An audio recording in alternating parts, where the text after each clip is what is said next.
Jerome Bouvier, our guest, Executive Director of the PoCoMo Youth Services Society. He helps youth kick drugs and kick other things, I'm assuming. Tell me about the Youth Services Society. What do you do there?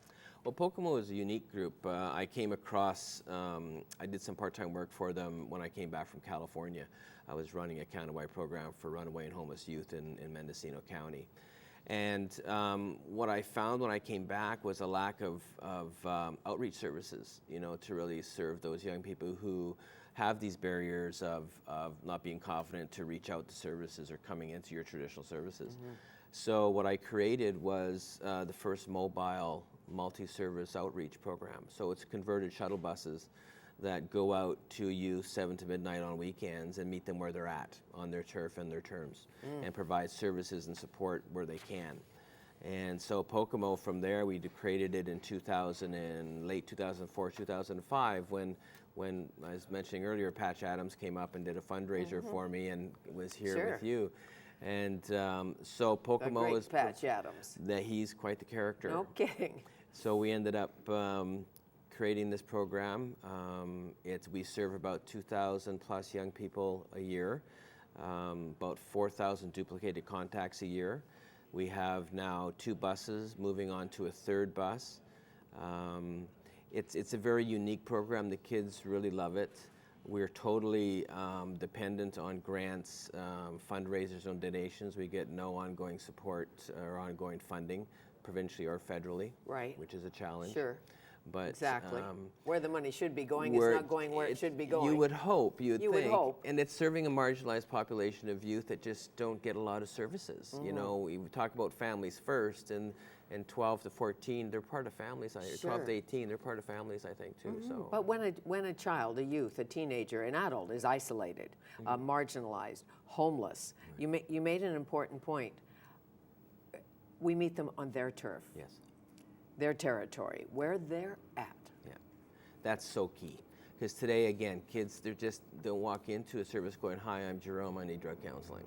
It just doesn't happen unless they have a relationship with somebody, and we're a relationship-based, group. That's what we do. We build relationships with these young people. Through those relationships, we can help get them services and help them, along their journey in any way that we can. Because as you know, if somebody hits that time when they want to quit, and there's nobody to help them quit, or there's no place to go to quit, or there's no detox, it's tough.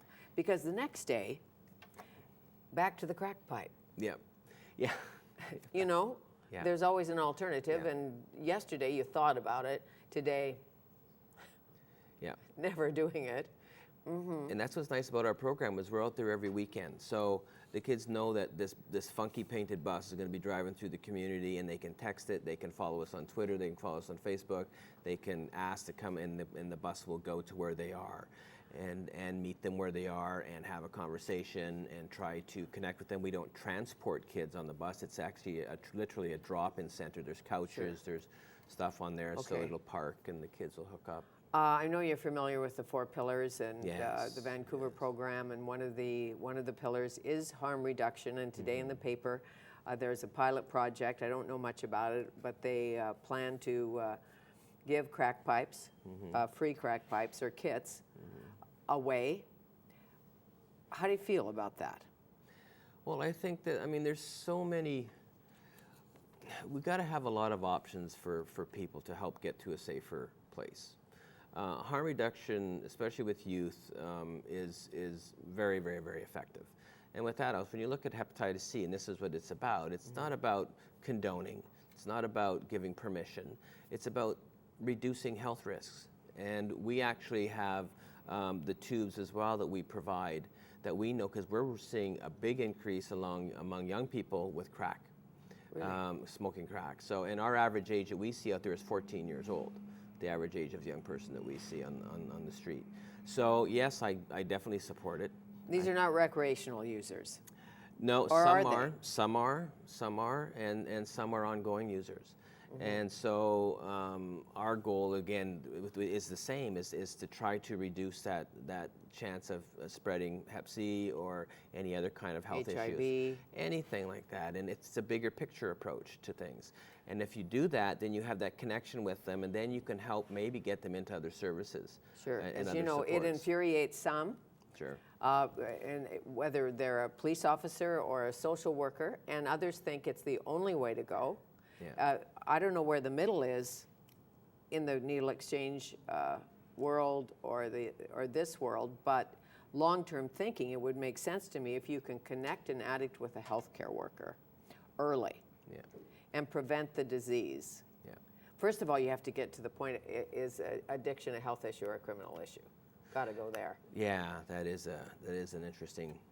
I think, as you said, though, it's about relationships, and if you can get them connected to somebody in their life that they trust, and from my world with the youth world, they don't have a lot of trusting adults in their life. You know, they just don't trust. And so if you can develop that relationship, then you can have that connection happen, then you can get them into services. And then we go back to the dynamic, what services do we have?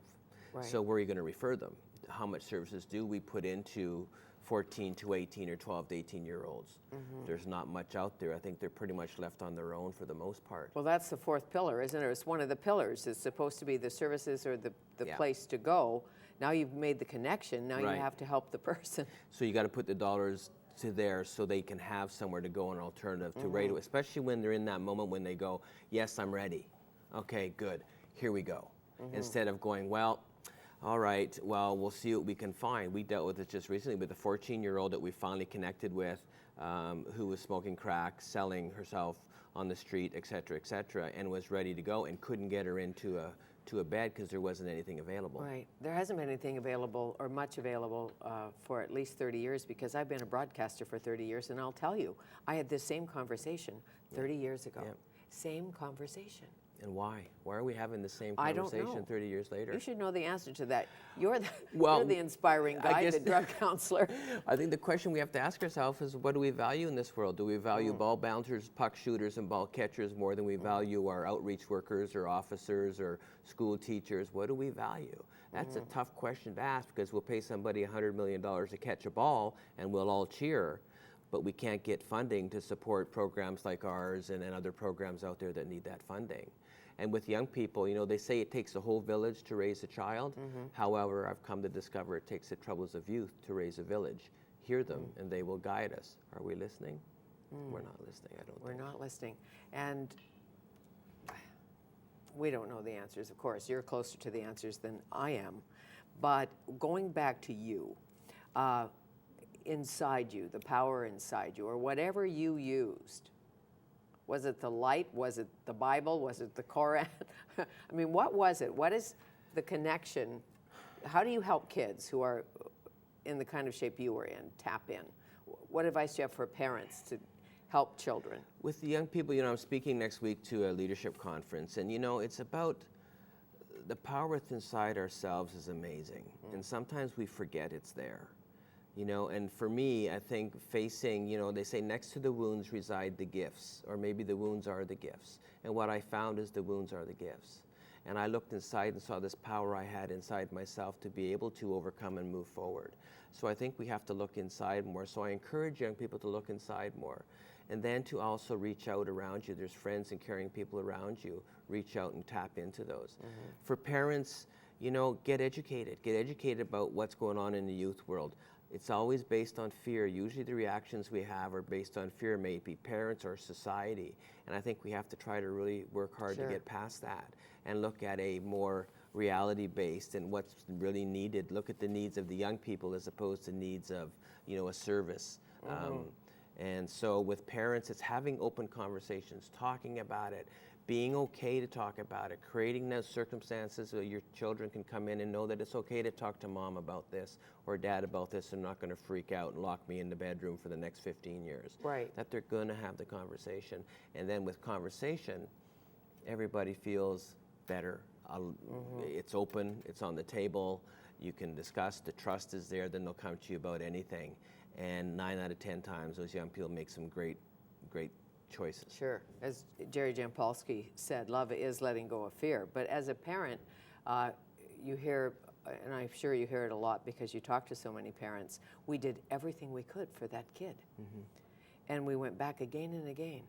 Yeah, it is. It's tough. I mean, part of the thing, as I mentioned to parents, is to continue to go back, to continue to be there. And I know it's tough, and there's always going to be a percentage of young people that we're just not going to catch and not going to be there. And that's the toughest thing as a person working with young people. That's probably the hardest thing to go through your day, was know that you just couldn't quite get to that one or that two young people that needed you for some reason, that drug or that life style was stronger than our help was. Well, and the whole idea of prevention goes back to that.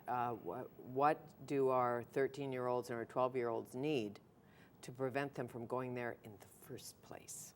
We need a lot more education in our schools. I think prevention is huge. And because prevention is not immediately easy to track, I think that's why it doesn't get a lot of dollars put towards it.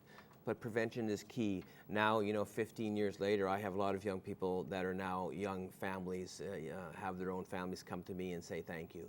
That still have that tennis ball I handed out to them, or that word that I said, or something that said during a presentation at a school that made a difference.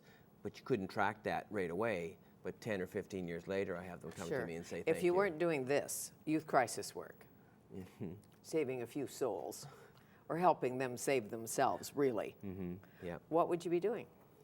Oh gosh, I don't know. I don't know. This is where I'm supposed to be. This is the purpose. This is my journey.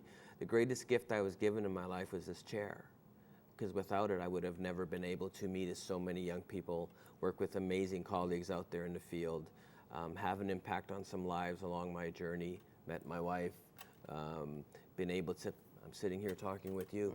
So the gift that I have is this chair, and I wouldn't change it tomorrow. So I guess I can't answer that, because I don't know, because I'm here.